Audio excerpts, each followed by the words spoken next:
Welcome back, beautiful viewers. I hope you enjoyed that wonderful piece of music. This is still the show Rise and Shine. I'm saying thank you to all of you who are watching online, and you are sharing, you are commenting, you are liking. We love you for that. Now we want to talk health, and we have brought you a medical doctor who is the founder of Homeclinic Foundation. Is here is none other than Dr. Brain Tarawo Kwinji. You've had him before talk to us about sleep hygiene, and today he's here to talk about hepatitis-B. Welcome, Dr. Brain Tarawo. Thank you, our one and only Miniam Sibel. Our one and only. You and who? You and who? You and who? Am I your one and only or our? Our. Okay. There's a lot of us out there. All right. Thank you. You're welcome on the show Rise and Shine. Thank you very much, Sibel. Yeah, you have some people you want to say hello to before we ride on. Absolutely. I want to say hello, first of all, to Homeclinic Foundation and Homeclinic, its founders. And I want to also say hello to the few ladies who were part of this turning awareness into action, sensitizing hepatitis B. We have Dr. Shu Sonia. We have Siringwa Sandra, nurse midwife. So shout out to you all for that amazing job you've done for this past few days. Okay, thank you. So a few weeks ago, it was World Hepatitis Day, right? Or, absolutely. Yeah. 28th of July. Okay, so you're still on sensitizing people. Exactly. Tell us about this hepatitis. Hepatitis is a very big word. It's big because it just talks about how the liver gets inflammation. Okay. Inflammation is also a big word, but inflammation is about how the body responds to any injury. An injury can be an infection, an injury can be from substances, from many other things. So inflammation is just when an organ or a system is responding to an injury. So when a liver is injured, it becomes responsive, and during this response there is swelling, there can be pain, there is formation of scars, and so on and so forth. So the word hepatitis just simply means inflammation of the liver. It's actually from two words, hep and itis. So the hep there is liver, and itis means inflammation. So for our viewers, hepatitis just simply means the inflammation of the liver, which could be from several causes.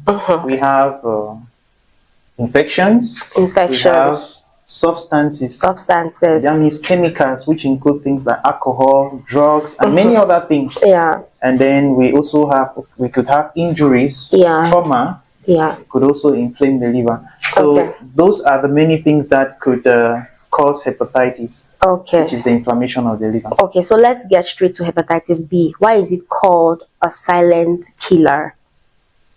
Hepatitis B is actually a virus. No, hepatitis B is one of the infectious germs that can cause your liver to be inflamed.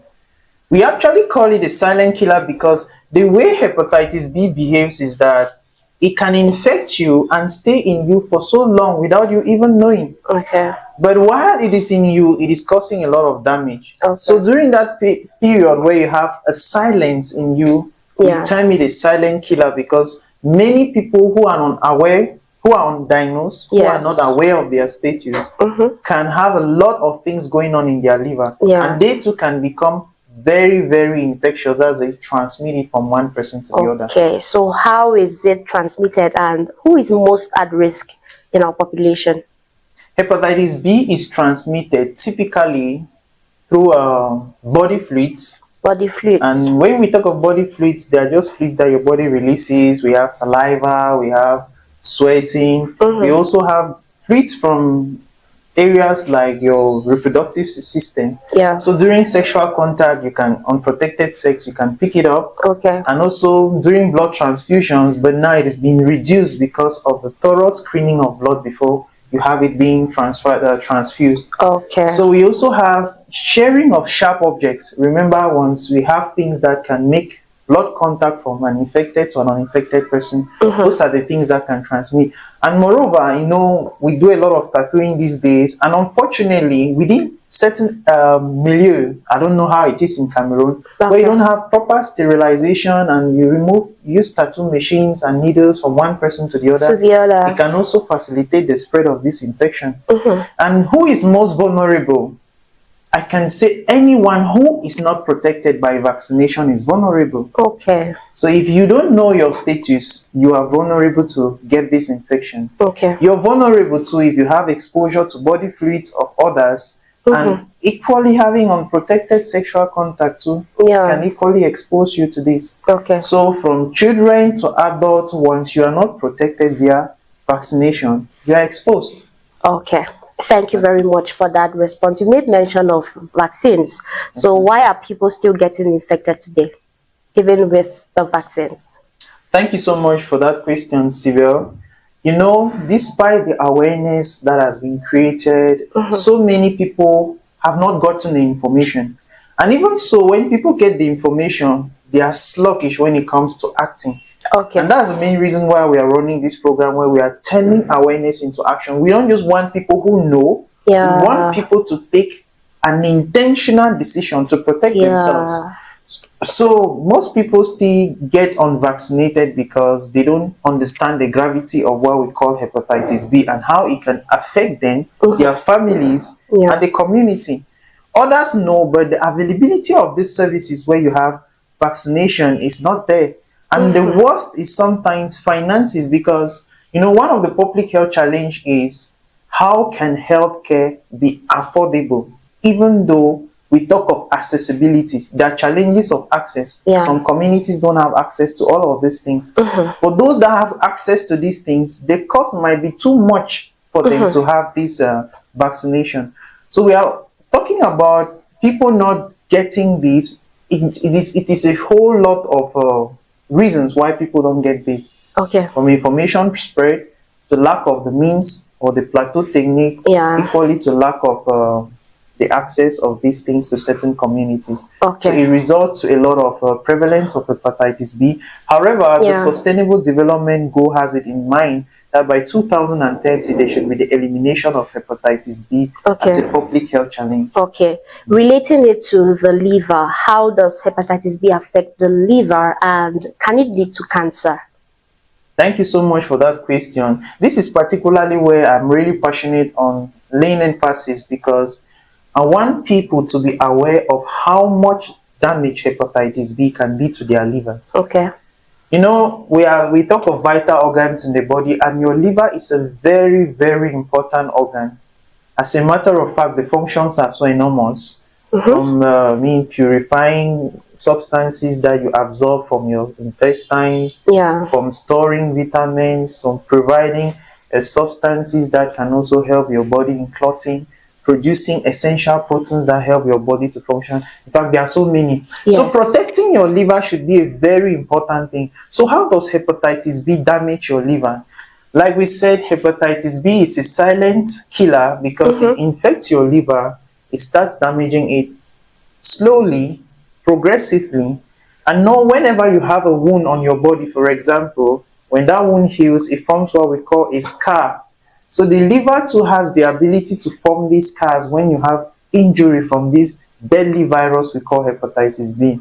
Your liver can scar again and again, and it can cause what we call liver cirrhosis. It's just simply a word we say the liver has a lot of scar tissue.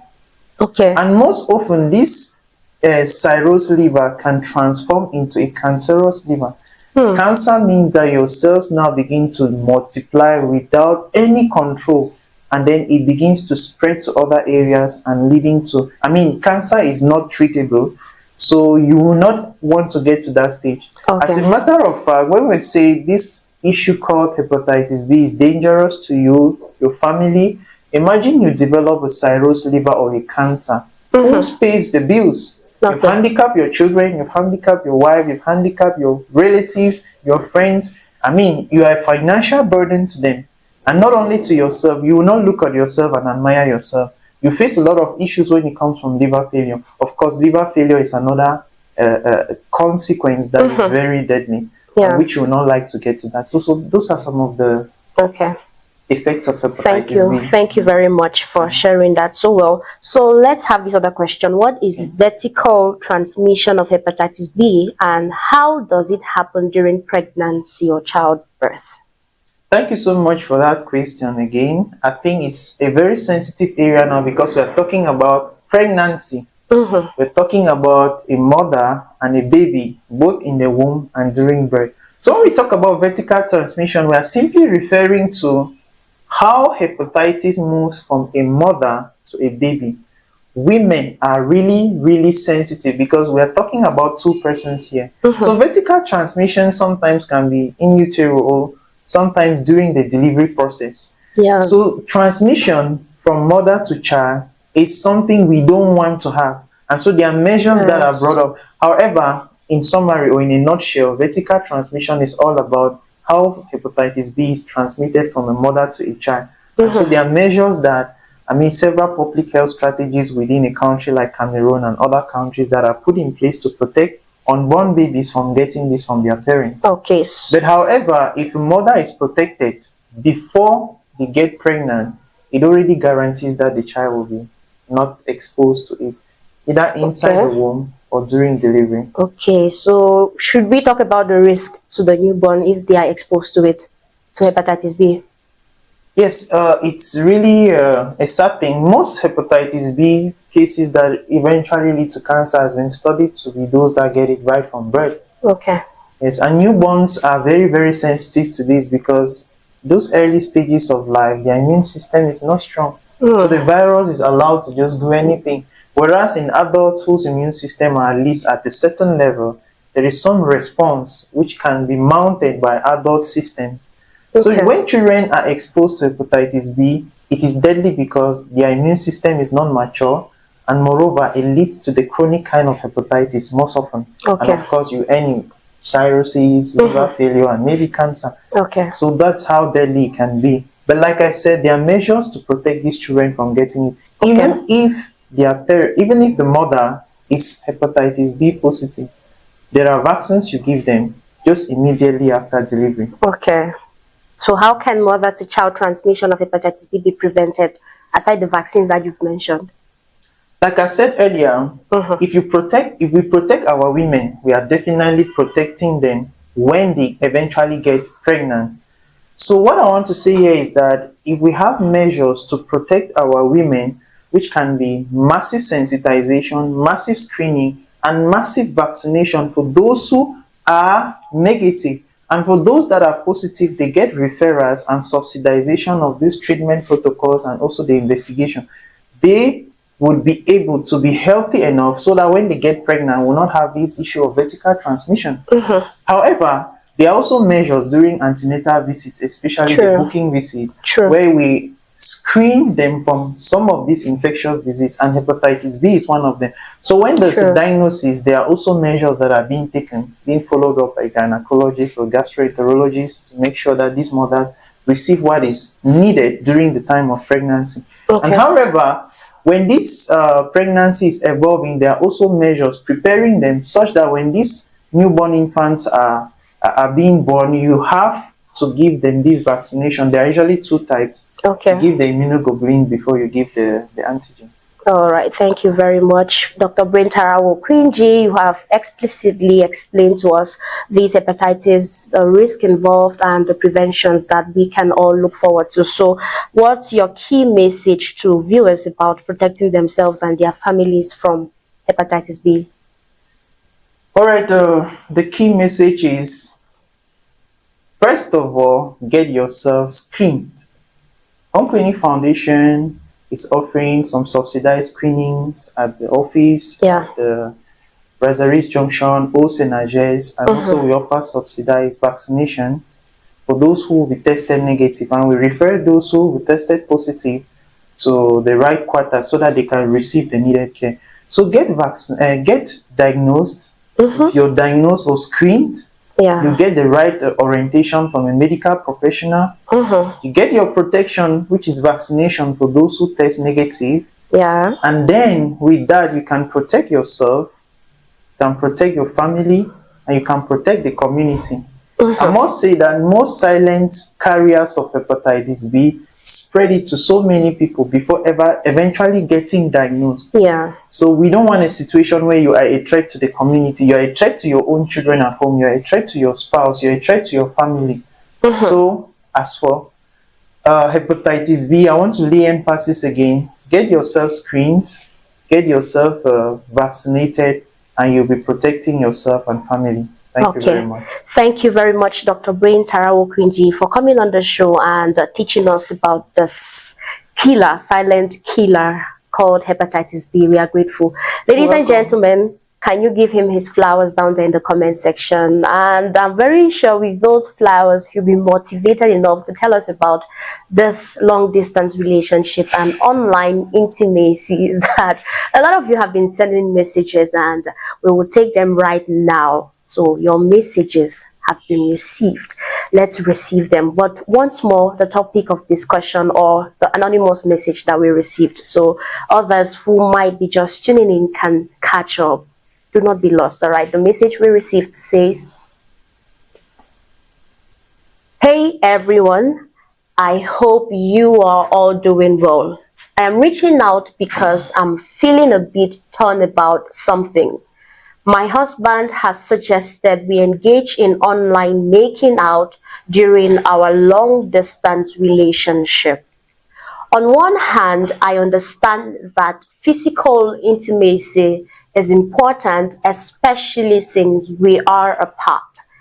He thinks it could help us feel closer and keep the spark alive. But on the other hand, I am feeling skeptical about it.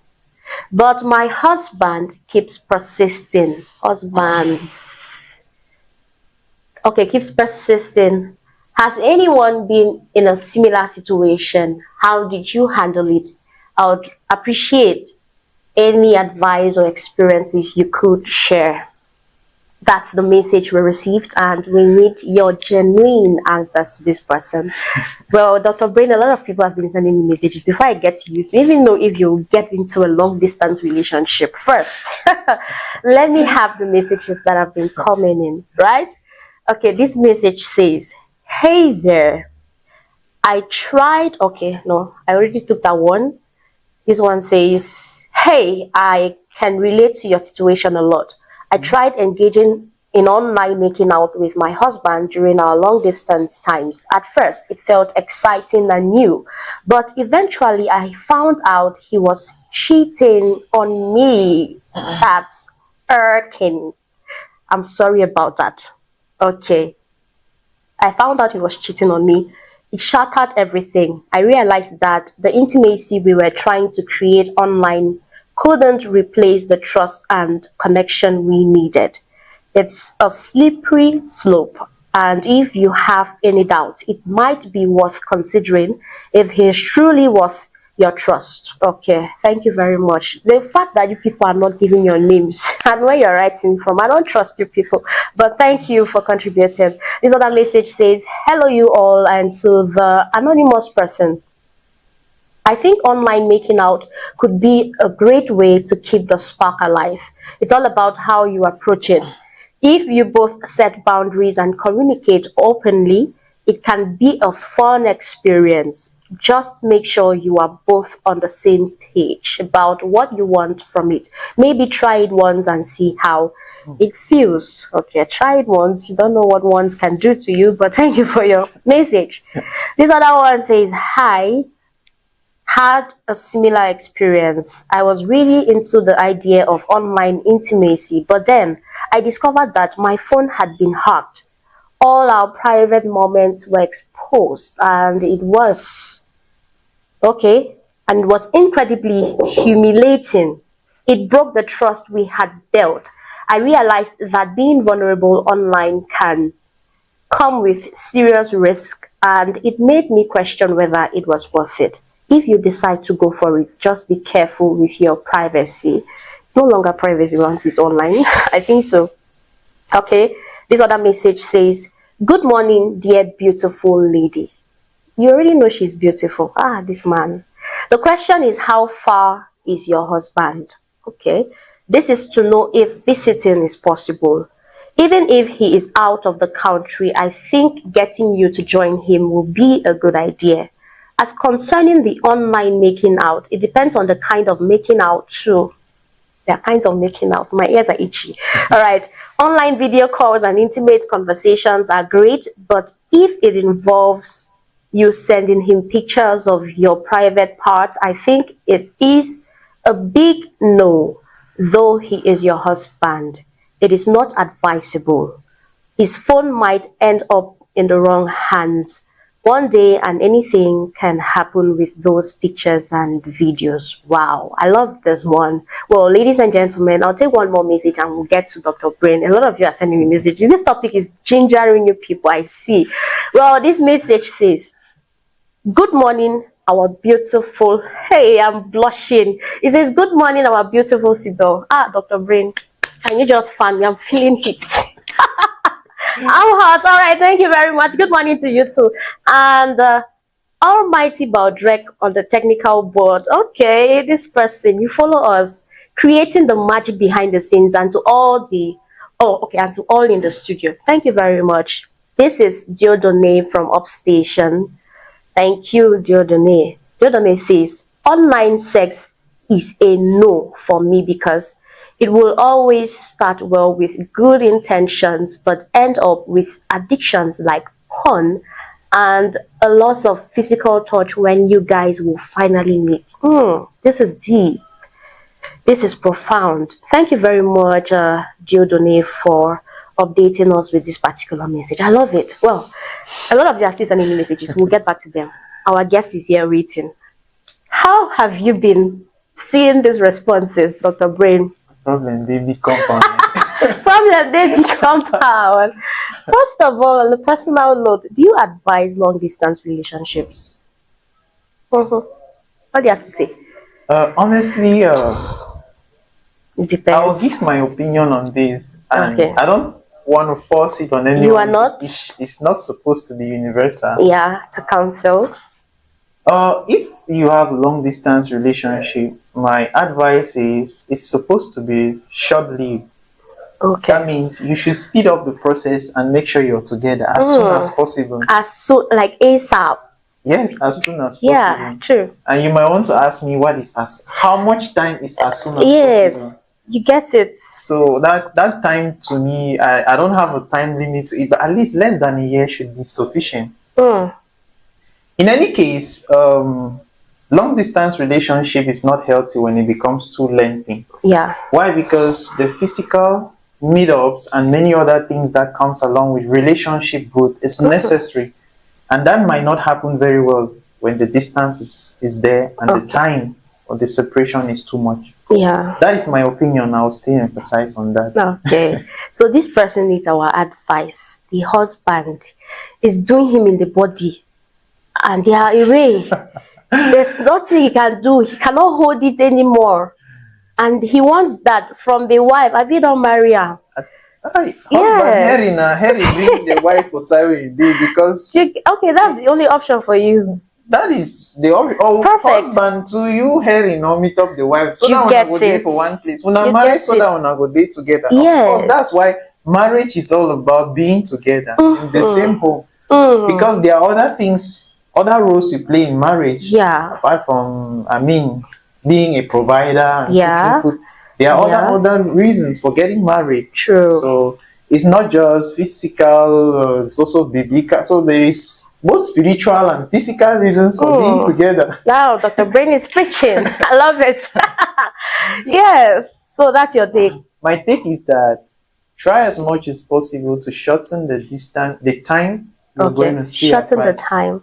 I believe that this typically is addressing situations where a guy or a wife is abroad and the husband is away from them. So what I advise is that you should look for a way for your wife to meet you where you are, or you, the husband, relocate to where your wife is. Yeah. So that bond, physical bonding and other marital responsibilities that you have for each other, you play them well. And not give room for temptations. Remember that every human being has these sexual urges that usually come, because this is where the problem comes. Cheating, Yeah. and extramarital relationships, those are things that you would allow room for when you stay apart for too long. Okay. Remember that men or women too can sustain, they can resist this temptation, but They for how can. long? But That for is the how long? question. You get it.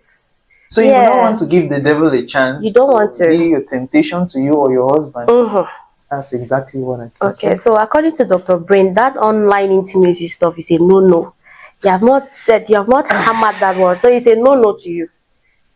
I did try to run on, but anyways, let me give my opinion. Yes, give your opinion. Online intimate conversations within your husband and a wife, it's okay. But when it comes to sharing, it's normal for them to remember the good times. True. And discuss about them. I mean, that's normal. Yes, it's normal. Cannot be overemphasized. Exactly. But then when it comes to sharing content that exposes your nakedness, like we say, we're in a technological world where, despite the security measures put by these social, there are always possibilities for you to get things like this hacked. Like for me, my best advice is that try as much as possible to stay away from sharing content like that, even though it is the right of a husband and a wife to be intimate and you can see each other like that. But the risks you pose when you use social media or the internet is too high. Because many years into the future, you might regret doing that. So for me, I don't think it is worth the risk. But if you guys can engage in communication that can be sufficient enough to help you move through those moments, I think it's good. But like I said earlier, try to shorten the time apart and make sure you move and be in one place. Yes, and I really love this message Diodone sent, that the after effect cannot be avoided. You might get into addictions, and when you finally get to meet that partner of yours, you know that urge is no longer there. That physical chemistry, wanting of your husband will no longer be there. And so I want to say thank you very much, Diodone, for giving us that contribution. And thank you very much, Dr. Brain, for your very profound response. Well, we are closely coming to an end, but it seems a lot of you don't want us to go. You're still sending me messages, so I'll take it for today as we are rounding up in just a few minutes. Well, this message says, the person is even laughing. That's long distance marriage for her. This thing called marriage. Mango, see all kind. You live it like that. Well, thank you for your response. Mango really see all kind. Now, this other message says, good morning, Abakwa TV. Nandinga from Old Town. Okay. Pigeon. Big mommy. Okay, big papa. Big mommy no gree for the online. Thank you very much for this message, but I'll have to read it just like that. In Pigeon. Remember, I'm not the one reading it. I'm reading a message. You can even see it on the screen. It says, good morning, Abakwa TV. Nandinga from Old Town. Proud. Big mommy no grief for that online knacking, because all that platform them, they keep what data them way, even after you delete the message, them go always get them and then fit use them against you anytime. So run, no run.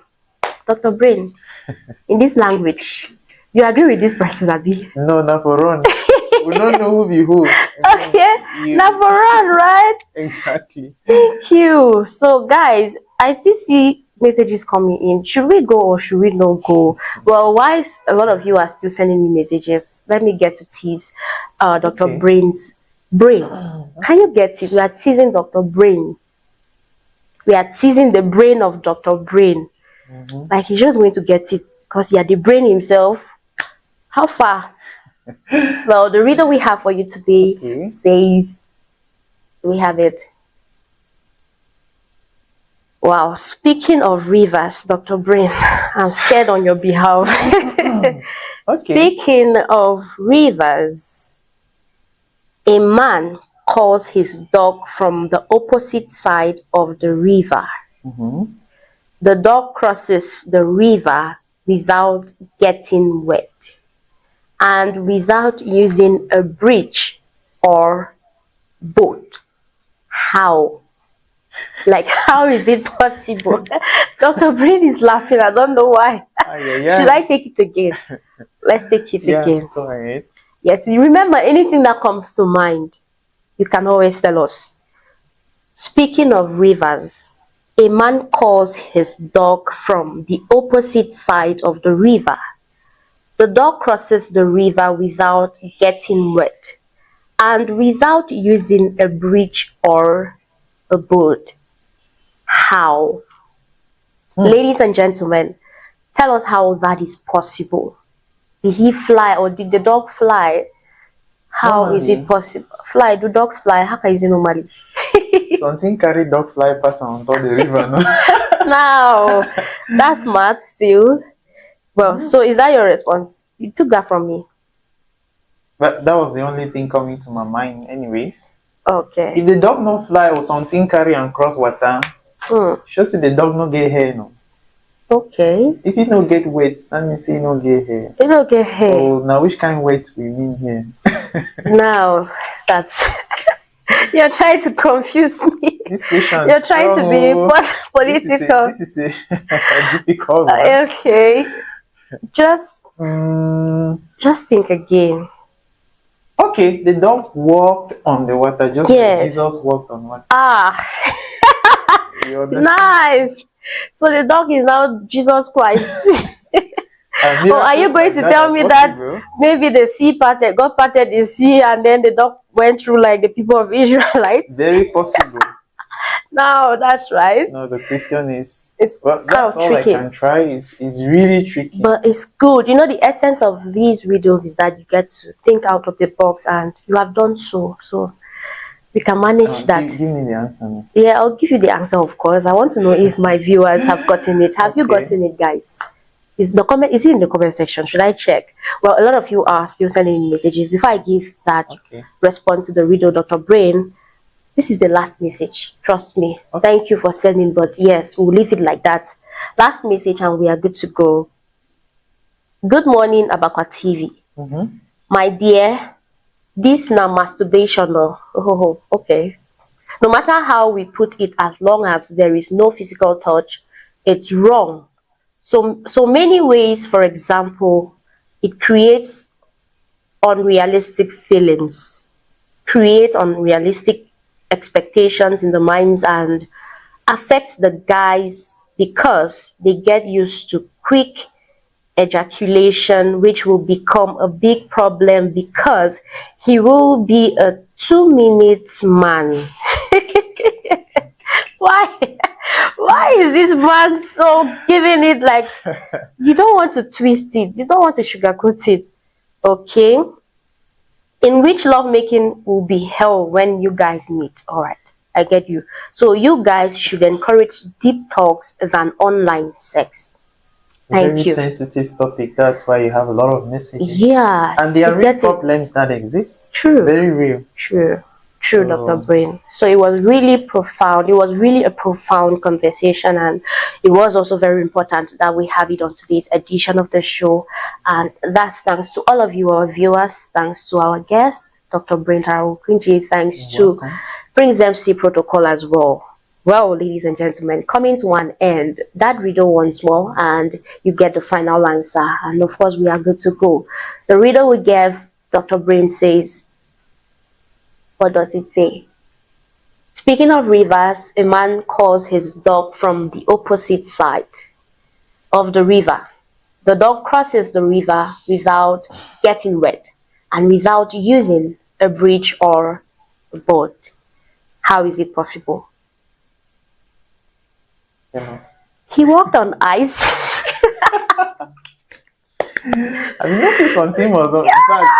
Like it was. But what's the difference between that and walking? Ice is water, it's a form and a state in which water exists. Not getting wet. The dog walked on water, so I was right. I think I was. Give me my He walked on water which was frozen.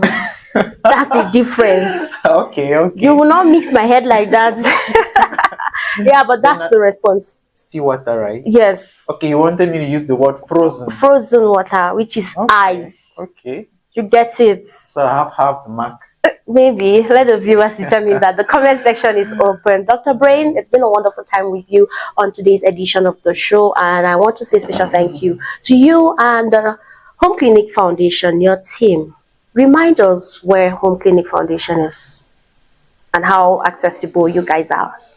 All right, the Home Clinic Foundation is actually out with the mission or goal to be able to bridge healthcare inequalities and make sure that healthcare is accessible for everyone. But we also have other arms that are running. Home Clinic itself, which is a mobile clinic arm, and which we hope to leverage on digital health technology in making sure that we bring healthcare to every individual at the comfort of their doorstep. And we are located in Bamenda at Brazaris Junction, where we have our main office. We also have a branch at Osenajes. So within these structures, we run basic medical health services where you can call us, we come to you, or you come to us. We have a doctor, nurses, and a laboratory that is working to make sure we deliver you quality health care. And we also work with other hospitals where we provide referrals and so on and so forth. Okay. So thank you very much. Thank you very much for coming. Until next time, keep doing what you know how to do best. Have a nice day.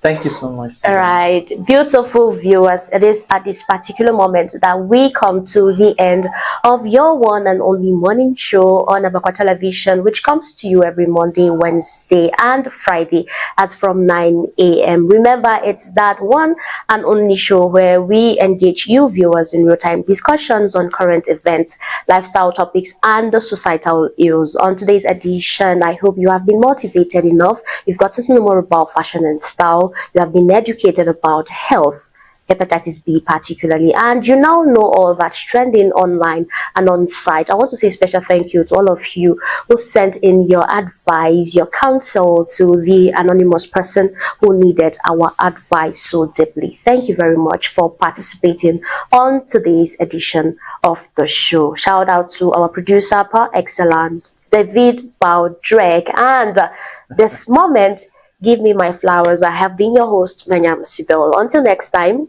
choose Abakwa Television. Help me, Dr. Brain. Tell them to choose Abakwa Television.